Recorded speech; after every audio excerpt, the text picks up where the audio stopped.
do you want to think to buy a new PC or laptop? If your answer is yes, then you think which processor can I take?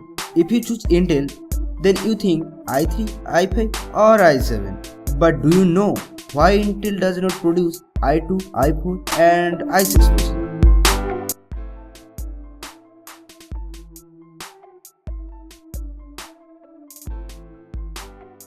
Hey guys, this is Surdeep from Feedler, and today I want to talk about why Intel does not produce i2, i4 and i6 processor. Before we get started, let's press the subscribe button and hit the bell icon.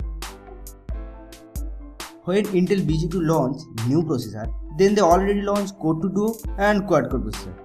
Now if they launch new processor like as i2, i4, i6, then customer confused i2 with Core 2 Duo processor such as i4 with quad-core processor.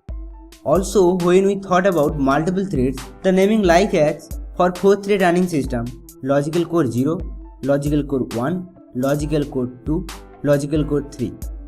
As like that, i3 processor supportable hyper-threading system and its maximum 4 thread.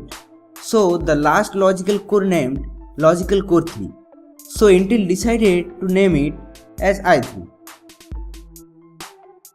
Also like that, i7 processor supportable hyper-threading system and its maximum 8 thread.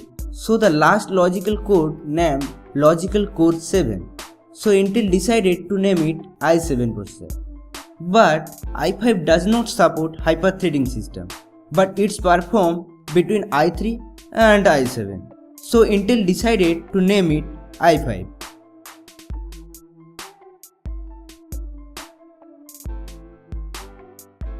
Let's tell in comment box which processor do you like, i5, i3 or i7.